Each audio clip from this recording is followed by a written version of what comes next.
Tema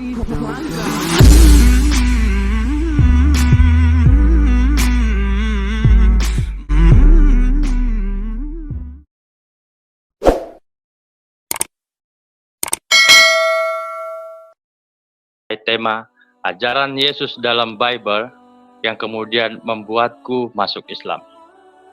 Oke, saya coba sedikit mengomentari. Sebenarnya ini sesuatu yang sederhana, dan kalau kemudian ini ditujukan kepada saya, bahwa saya akan katakan tidak ada pilihan lagi bagi saya secara pribadi untuk tidak memilih Islam. Assalamualaikum warahmatullahi wabarakatuh. Alhamdulillahirrabbilalamin. Wassalatu wassalamu ala asrofil anbiya'i wal mursalin wa ala alihi wa sahbihi ajma'in amma ba'du. Segala puji bagi Allah, Tuhan seluruh alam. Semoga salawat dan keselamatan tercurahkan selalu kepada Nabi dan Rasul termulia, keluarga dan sahabat-sahabatnya. Selamat berjumpa lagi dengan channel Islam kita, berita Islam, berita kita. Allahu Akbar. Sebelum lanjut, saya ucapkan terima kasih teman-teman untuk klik tombol subscribe, like, dan share, atau bagikan info kebaikan ini agar bisa juga diketahui oleh teman-teman Anda. Semakin banyak dan mendominasi channel-channel kebaikan, berarti maka semakin sulit channel-channel keburukan untuk tampil di layar handphone teman-teman sekalian. Dengan demikian, semakin menambah iman bagi teman-teman muslim, dan insya Allah menjadikan hidayah bagi teman-teman non-muslim. Semoga amal ibadah kita semua diterima oleh Allah Subhanahu wa Ta'ala. Amin.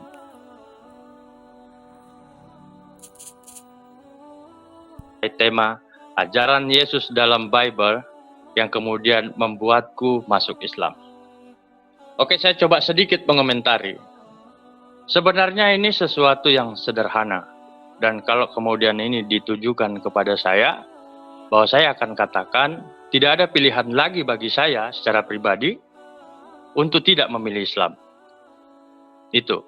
Kemudian saya sudah tidak sudah bukan mu'alaf, tetapi mantan mu'alaf, kira-kira begitu. Oke. Kalau kita merujuk kepada data yang ada, bahwa tersirat dan tertulis indah di semua kitab-kitab bahwa Yesus bukanlah Tuhan dan tidak pantas dijadikan Tuhan. Mengapa demikian? Jelas, secara data valid Yesus katakan, baik di Matius pasal 4 ayat 10, ayat itu yang sangat saya hafal. Apa kata Yesus? Enyahlah kau iblis, engkau harus menyembah Tuhan Allahmu, karena hanya kepada Dialah engkau berbakti. Jadi secara konteks di dalam ayat itu, bahwa Yesus memerintahkan umatnya untuk menyembah kepada Allah dan bukan menyembah kepada dirinya. Nah, kemudian sahabat ikhwan fillah dimanapun Anda berada, ya, sebenarnya kalau kita mau jujur, ya, saya mengutip satu statement dari sahabat saya. Beliau mengatakan seperti ini. Orang jujur itu, orang mau pintar, itu kita bisa sekolah. Orang mau apalagi, itu kita bisa kursus. Orang mau cerdas dan lain sebagainya, itu kita bisa sekolah. Kita bisa keluarkan uang untuk jadi orang pintar. Tetapi kalau kita jadi orang jujur, itu nggak ada sekolahnya. Nah itu. Nah kemudian teman-teman, sebenarnya secara data, secara faktual, baik di dalam Al-Quran dan kitab Bible yang dijadikan kitab suci sebagai saudara-saudaraku yang terkasih dari sahabat Kristiani, sebenarnya ini punya kesamaan yang sama, bahwa tersirat dan tertulis secara jelas bahwa Yesus bukanlah Tuhan, Yesus sebagai Nabi yang diutus oleh Allah Subhanahu wa Ta'ala. Di dalam Al-Quran, saya sentuh saja kitab suci saya. Apa dikatakan? Yesus Isa alaihissalam mengatakan kepada pengikutnya bahwa aku adalah utusan dan Rasul Allah, kepadaku diberikan kitab suci Injil. Dan ternyata surah Maryam ayat 30 ini sama juga dengan kitab-kitab yang sama juga dengan ayat yang ada di dalam kitab suci Kristiani yang diimani oleh Kristiani, bahwa begitu banyak ayat yang kemudian Yesus mewartakan kepada kita semua dia adalah utusan Allah dan tidak lebih daripada itu. Nah sekarang, kalau kita merujuk kepada ayat-ayat Bible, bahwa sudah sangat jelas, yang kemudian menjadikan Yesus Kristus sebagai Tuhan, bukanlah Yesus, melainkan Paulus.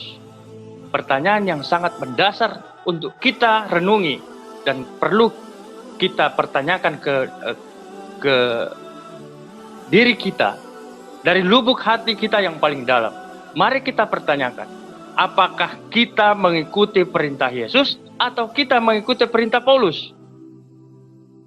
Itu jelas, kalau kita mengaku mencintai Yesus, maka cara terbaik adalah kita mengikuti semua petunjuk dan ajaran Yesus.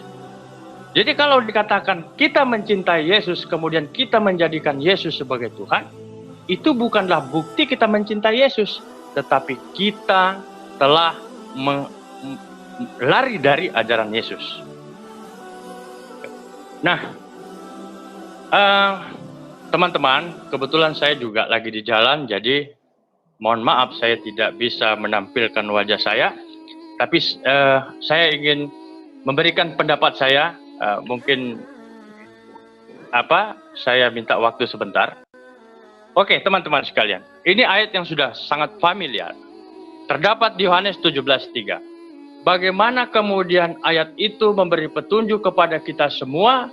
Disebutkan inilah hidup yang kekal itu, yaitu mereka mengenal Engkau satu-satunya Allah yang benar, dan mengenal Yesus Kristus yang telah Engkau utus. Puji Tuhan, haleluya, amin. Yesus katakan di dalam kitabnya bahwa dia adalah utusan dan kita diperintahkan untuk menyembah kepada Allah. Teman-teman sekalian, kalau kita merujuk pada kitab-kitab perjanjian lama, kita bisa lihat di Ulangan pasal 4 ayat 35. Apa di sana dikatakan? Di sana dikatakan Allah adalah Tuhan yang Maha Esa. Allah adalah Tuhan yang satu. Bukan dua, bukan tiga, bukan empat, bukan lima. Yakni yang disembah oleh Adam, disembah oleh Abraham, disembah oleh Yakub, disembah oleh Ishak, disembah oleh Yesus, dan disembah oleh Muhammad SAW. Kemudian kita bisa dapat juga di Ulangan pasal 6 ayat 4. Allah adalah Tuhan yang esa, Allah adalah Tuhan yang satu. Kemudian kita juga bisa temukan di Keluaran pasal 3 ayat 15. Allah adalah Tuhan untuk selama-lamanya. Kemudian kita juga bisa lihat di Yesaya pasal 46 ayat yang ke-9. La ilaha illallah, tiada Tuhan selain Allah.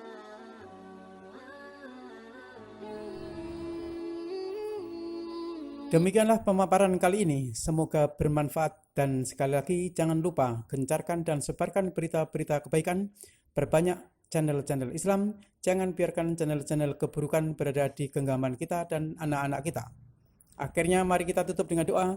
Subhanallahumma wa bihamdika asyhadu alla ilaha illa anta astaghfiruka wa atubu ilaik. Wassalamualaikum warahmatullahi wabarakatuh.